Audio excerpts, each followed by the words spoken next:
Business is messy and unpredictable. Sometimes lonely. So lonely. So lonely. And inspiration can often come from really weird places. We pick up where the bullet point blogs and the highlight reels leave off. We start with the stories. Welcome back to So Here's My Story. I'm Jody. I'm Elliot. And why are you laughing? I'm laughing because you're like, I know what kind of day you've had. And so I'm laughing because you're like, welcome back to So Here's My Story. Yeah, in full disclosure, I'm a little tired right now. You seem a little tired. Yeah, I am more than a little tired. In fact, 3/4 of the way through yesterday, I saw somewhere on social media that it was like International Nap Day or something. Really? And like I almost cried because I was like, I just want to take a nap. Really? Yeah. So we missed International Nap Day. Not we. That sounds weird, but well, wow, that's how rumors get started. Well, that is how rumors get started. But you and I independently and not in the same place missed International Nap Day. Okay. Anyway. All right. Welcome back to So Here's My Story. Here we are. So exciting news. This does get me very excited. As of tomorrow, which by the time this actually airs will be last week. So it should almost certainly, by the time this airs, be the case.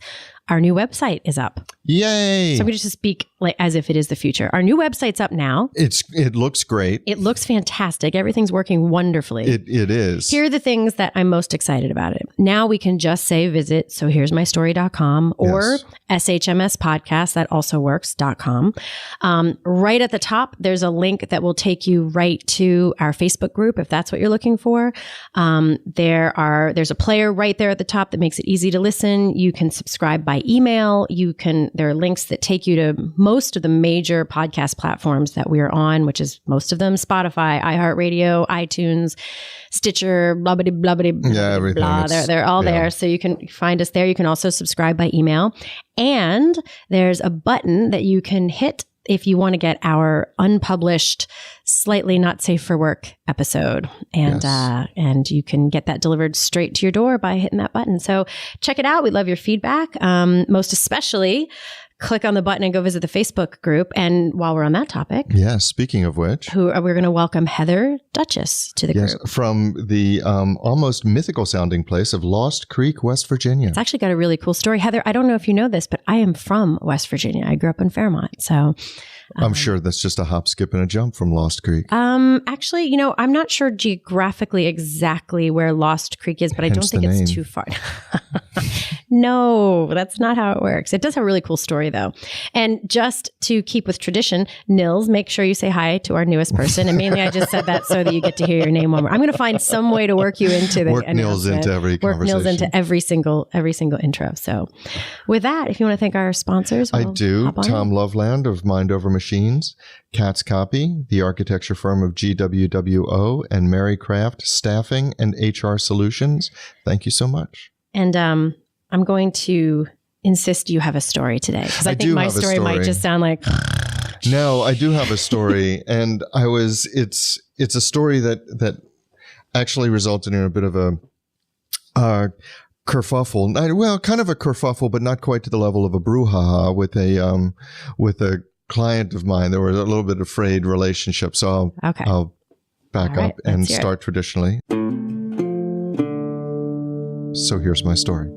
I was asked to go with a client to negotiate what was for them a fairly large contract. And the point was not to put pen to paper. The point was to go into a room. I'm sorry, what do you mean pen to paper, like to sign a contract? Right. We weren't actually, I shouldn't say pen to paper. We weren't actually typing the exact words on the contract. What they wanted to do was sit with the principals and decision makers from the other company and just kind of talk about the main points, which is a really good idea that too few companies do. A lot of times they jump right to the legalese and start exchanging black lines and get kind of the conversation of like, what do we want the legalese to actually say? Yeah. Gotcha. Yeah. And before you get hung up on commas and, all of that other stuff and where the heretofores go, maybe you should actually sit down and have a conversation. So that's what they decided to do. And they asked me to come in to just kind of talk in general terms about what our concerns would be from a legal point of view and some of the finer points of in this industry. And it was a really good conversation. I say the other side because that's what they were, but I don't mean to imply it was adversarial at all. Everybody got along really well. Everybody wanted to work together. We were collaboratively going through and working through the issues. And we had gone in, as I think you should, with a list of things we wanted to discuss, a list of desired outcomes. Mm-hmm. And we achieved all of those desired outcomes. And not to say we completely outfoxed and out-negotiated the other side. It's just that we reached collaboratively, we reached agreement on these points, and it looked great. Yeah. So it was really successful. Now, what I wanted to do at that point was kind of wrap it up. We could have talked about the NCAA basketball tournament, or we could have talked about anything else, thanked everybody for their time, and backed slowly out of the bar. That's what I really wanted to do, because I view these meetings, as friendly as they may be, as something in which you have a mission, and you accomplish that mission, or die trying, but you accomplish that mission, mm-hmm. and you conclude, and then you move on. But my clients were so taken with the friendly, certainly non-adversarial way that the conversation had gone, they started viewing the people who were literally and figuratively on the other side of the table as friends that you might talk to just at a social gathering. And so they started talking first about issues in the industry and things they had in common. And then it started to get into things that I thought were detrimental to my client's interests.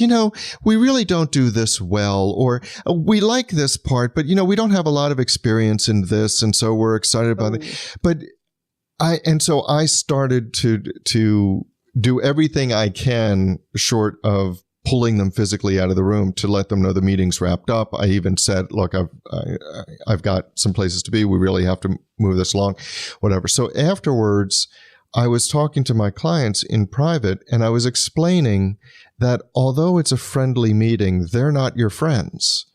This is not time to just unburden yourself or just have a loose conversation. There's a mission, we accomplished it, and we're done. After the project, maybe they're friends, maybe they're not.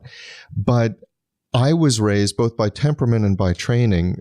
In crass terms, I always think when you're winning, shut up. When you've gotten what you want, shut up. So we've spent a number of episodes discussing how to frame a conversation.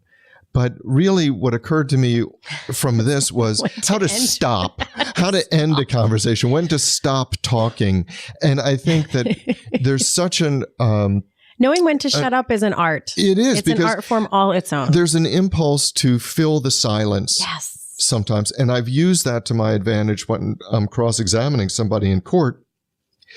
But in certain types of meetings, knowing what not to say and knowing when to stop saying anything at all is sometimes more important than planning out what you're going to say. Yeah. And it's funny because when you first said they're not friends, like my brain started to go down a different path. So I just kind of acknowledge that and then come back. Like actually at least this is the way I see it. I don't have a problem with people being friends, but it's back at that level of like, you can chat about the NCAA. Yes. Be that kind of friend. You can be that kind of friend. They don't need to be your confidant in that moment where you're probably telling them a better word. All about like the inner workings of your business and whatnot.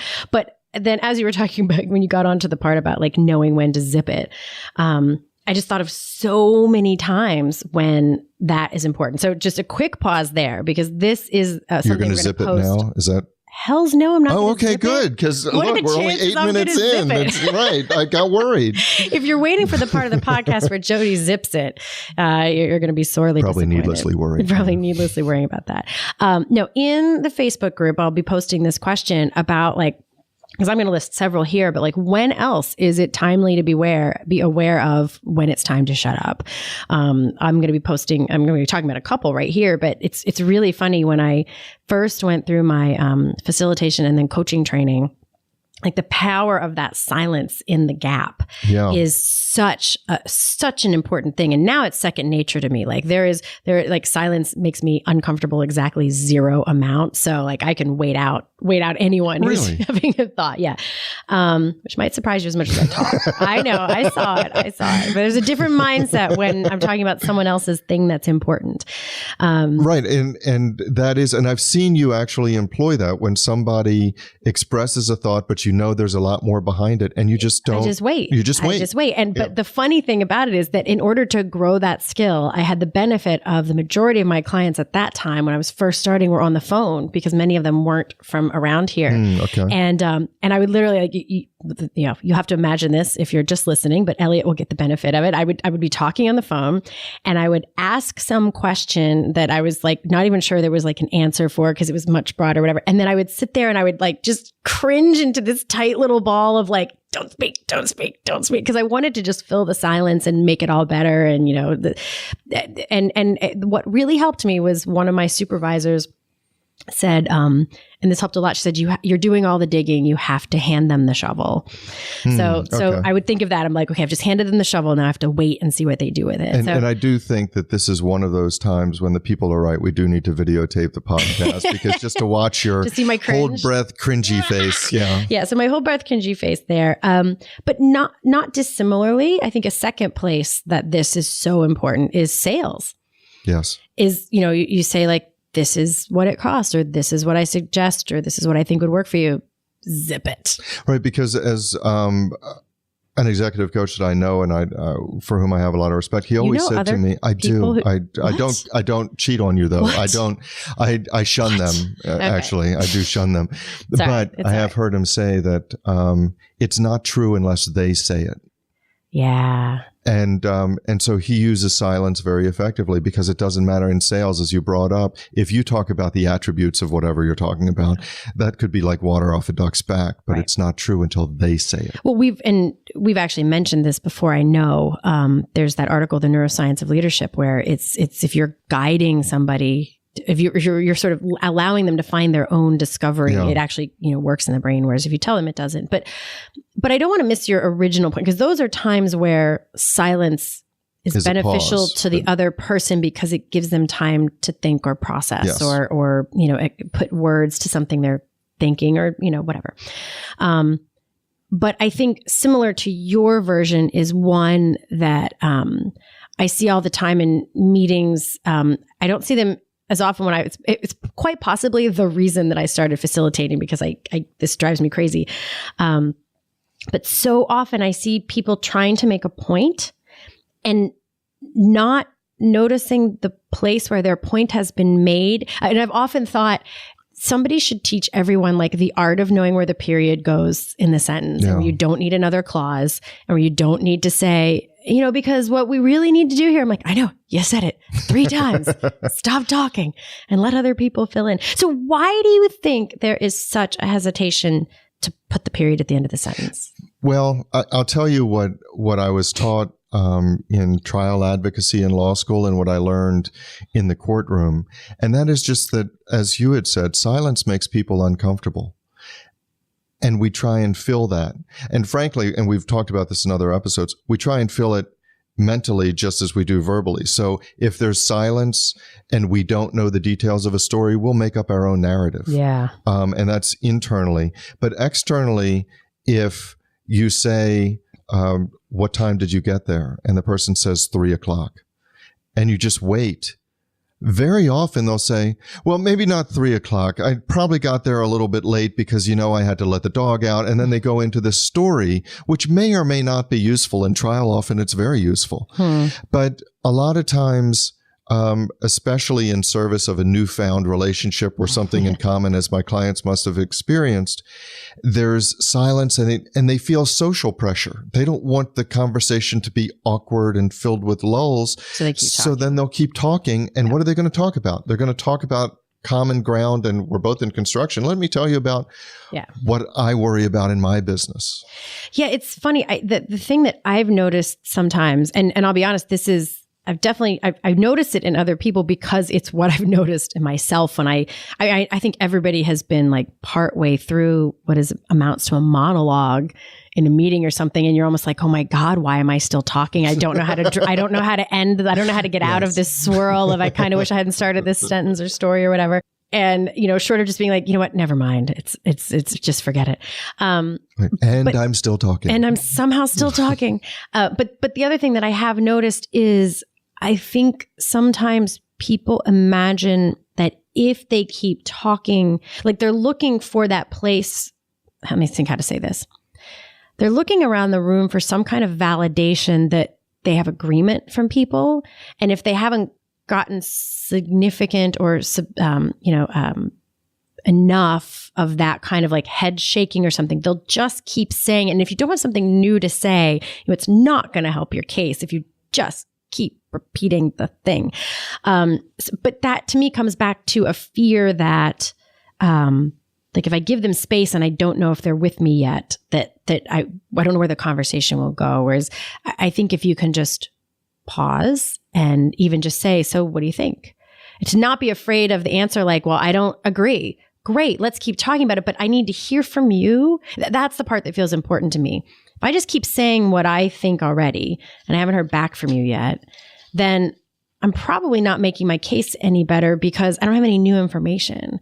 Whereas if I give you space to tell me what the problem is or why you're disagreeing with me, then I either can or can't refute that or fill in the blanks or create some better understanding. But I have zero chance of that if I just keep blathering on. Right. And you may keep blathering on because of that. You just aren't sure you made your point and have agreement. You may keep going on because you're worried about what the other person might say and you don't want to hear it. That's an avoidance technique. And sometimes, and I've seen this, it wasn't the case in the meeting that started my story, but I've seen it where you keep going because you didn't walk into the meeting with a clear agenda, with a clear mission of what you wanted to accomplish. And so if you don't know what you wanted to accomplish, you don't know when the mission has been completed. Right. And so Are we done yet? Right. You just keep going. Maybe you allotted an hour and a half for this meeting and 45 minutes you've accomplished anything, but now you think that, okay, you got to fill the other 45 minutes. But I think it's a lack of a clear understanding of what you need from this meeting. Somebody was just, actually it was a podcast that I was listening to, and they were referring to a section of the book, Crucial Conversations. And I think it's a really interesting, just one tiny point out of a great book that suggests starting with this framework of here's what I want out of this meeting. Here's what I want for you out of this meeting. And here's what I want for the company out of this meeting. And it's a really simple thing, and it's not always necessary. I think it's especially helpful or useful when there's a chance that, like if you're trying to give some tough feedback or something, or where you can put the other person at ease. Like, I want to be able to speak to some things that have been bothering me. I want to be able to do that in a way that it doesn't feel like you're being hung up to dry or like you're a bad person. This is my experience and I hope we can work together, because if we can work together, then, sales will, whatever, just to kind of, to me, it's like contextualizing it, then helps to know when you've reached the finish line. Cause otherwise it's just sort of like, okay, what do I do with that information now? Yeah. And actually, believe it or not, one of the things, even in contracts, and very, very, very, very few contracts actually have this, but I've talked to, and in this meeting that started the story, I went into it with this. Everybody thinks about agreements as thou shalt not. We're going to accomplish X, Y, and Z, but if all the other things happen, these are the punishments you get. And I like to talk about a vision statement. What's your best possible outcome? And a lot of times you start listening and people say, well, I guess we get fully paid for the scope of work. Okay, well, that's part of it. That's the price of admission. You get fully paid for the scope of work. But, well, the best possible outcome is we'd love to do more of this work, or we'd like to be considered for X, or maybe we can publicize our association with you, or maybe we can get an introduction from you to something like this.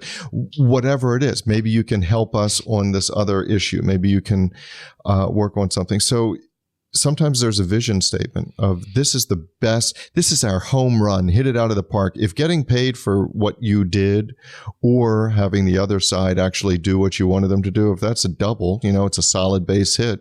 But the home run, my God, this would be great. You can do that in a contract, but in a conversation, just to frame it, like you were saying, this is what I'd like to get out of the conversation. Is something that is done, I think, all too infrequently. Yeah, and I could totally see how that then, especially in your original story, if it's not super clear, well, although it sounds like you made it pretty clear what the good outcomes will be, but there's it's like almost like the conversation version of nervous laughter, where you just start like telling things and like sharing things that you don't need to share, that don't serve you. And it's so funny because I talk about transparency all the time, so it almost, I think this is one of those places, many places, where two seemingly opposite things get to be true at the same time. I'm a big fan of transparency, but that doesn't mean you have to be transparent all the time about everything in front of all people. It has its places, and there are times to shut up. No, and you know what? I've noticed that I've actually embraced that more when I'm like taking my teenagers into an unfamiliar situation or to meet somebody or whatever. I can say to them, and I'll think about it.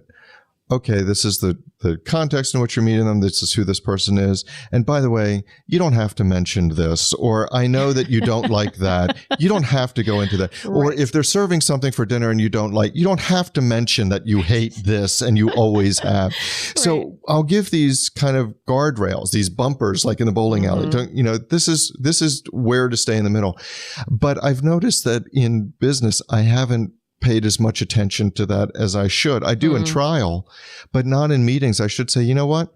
Here are certain things that it doesn't serve our interest to go into. Not that we're hiding it, not that we're being dishonest in some way, but just to kind of set those boundaries. Confusing. It's I think part of it's creating clarity, because you could talk about anything and everything. So it's I'm with you on that.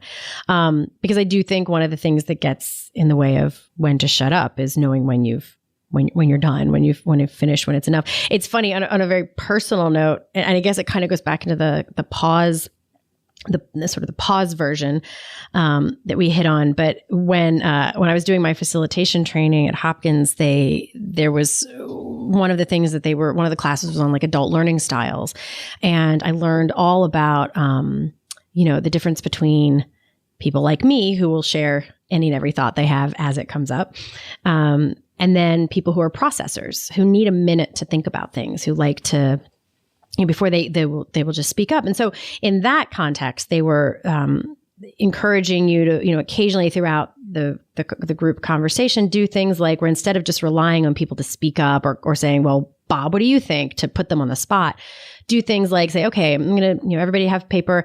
I'm going to give you like 2 or 3 minutes to just jot down 3 or 4 reasons we want to do this, or 3 or 4 ideas for that, or whatever it is, like several things. And then we'll go around the table at least once, maybe 2 or 3 times, and have everybody, so that way everybody says something. And it gives people who are more processor types the moment to, gather their thoughts so that they can, jot it down. And that moment is when those people, because a lot of times it's not that people aren't speaking up because they're timid or because they're afraid to, or not, they're not confident. It's that they need that minute to gather their thoughts. Well, so translate that over to my relationship with my husband. I'm the talker and he's a bit more of a processor, but I hadn't noticed that. So prior to that, what disagreements between he and I looked like was I'd be like, well, there's this thing that's bothering me. And I would talk, and I would talk and talk and talk, and his eyes would get bigger and his mouth would get more small, and he would just kind of stare at me, and I would just keep talking, and I would pause for a split second. And because he didn't jump in, I would go back to talking again. I mean, this is, we were in our 20s, and I didn't have the best conversation skills. And then there would come some point where I would just get super frustrated that he wasn't saying anything. And I'd be like, fine, never mind. And, whatever. And then we'd just, never bring it up again, whatever. That seems vaguely unhealthy. Super unhealthy. But I share this story because it was immensely pivotal when I learned this skill from facilitation training. And so I started with this instead. I would say, okay, I want to talk about something. At the end, I'm going to just sort of lay it out. briefly. And then I'm going to need you to say something at the end of that. And that thing could be a totally acceptable answer is, I need a few minutes to process. I knew I need to process this. Can we touch base? I was like, but I need us to come back and touch base. And he's like, okay. And it was like a magic wand, because 9 times out of 10, he'd be like, okay, I hear you. I need to think about it. I'm like, that's fine. You can have your space. But me learning to know when to shut up and give him space to think through things was I'm not kidding. We may not actually still be married if it wasn't for that. Well, I will tell you, this is a little bit off topic, but I will tell you that when Nikki and I were learning, this is such a valuable skill, when we were learning how to argue back and forth, she would tell me what was bothering her or what was on her mind, and I would listen. And I really would. I would listen. I would hear her. She had conveyed the information, and so I wanted to let her know that she conveyed the information. I understood it. So I would say, okay. And that was it. Yeah. This was not, and I know this will shock you, this was not well received. Right. Okay. Okay. And I meant, because, which basically has like a ... whatever. No, but I didn't mean it as whatever. I know. I really, I was like, okay. She told me, I understood what she was saying, made perfect sense. Message received. Okay. Yeah, that wasn't satisfactory. Right. Exactly. That's, yeah. But I think there are 2 things that I think are also subjects for other episodes. One is argument style. Yeah. And the ability, because I think that what you had just said with regard to Paul, I think it's so important in any kind of discussion. And it deserves more than just a couple seconds at the end of one episode. The other thing that I don't want to leave is how you can actually structure meetings to accommodate different learning, processing, and communication styles. Oh, yeah. Yep. Because you and I spend a lot of time as podcast hosts, and we don't take time to prior. We just talk because that's what we do. We can reflect our thoughts, but in a meeting, you can have the best input from people who aren't quite ready to give it. Yeah. They need a minute. They need to process that and have some. That's why there's some people who really want to know what's the agenda ahead of time, and which I'll admit is a challenge for me because I feel like we're going to figure it out as we go. But for me, and for this story, it wasn't a problem of an issue of giving my clients time to process what they wanted to say next. It was an issue of telling my clients how to say there's nothing next. And so the last thing I'll say, and I think I mentioned this one time, we have a joke in my office, like when we go into a meeting with a prospective client and you can know in 5 minutes, not a fit, not whatever. Mm-hmm. Kim, one of my lawyers, believes that our safe word is cinnamon. And she would just look at me, and she hasn't figured out how to do this in the middle of a meeting without it seeming weird, but she wants to look at me 5 minutes in and go, cinnamon, cinnamon, cinnamon. And then the meeting's over. But, right. Well, it's funny because I was wondering that you, short of saying to your clients, like if we go back to the original story, it's not like you'd say like, and once we get to the, don't mention this, don't mention that. Cause who knows? It's like with your kids. Like, I didn't know I had to tell you not to put beans in your ears. Like I didn't know that, didn't realize that was a thing I had to say. But I do think some definition of, and this applies to every single thing we've touched on. Where is the finish line for a sentence, for a conversation, for a meeting? Like what's enough? Where are we done? And where does that part of the conversation get a bow on it? And if you want to move on to NCAA or other things, that's fine. But I think a really key takeaway from here is finding ways to be more clear, either internally or like with your clients about what's enough? Where are we done? Sometimes I wish it were as easy as they told me it was in improv, which is, it's the end of the scene. You end on the big laugh.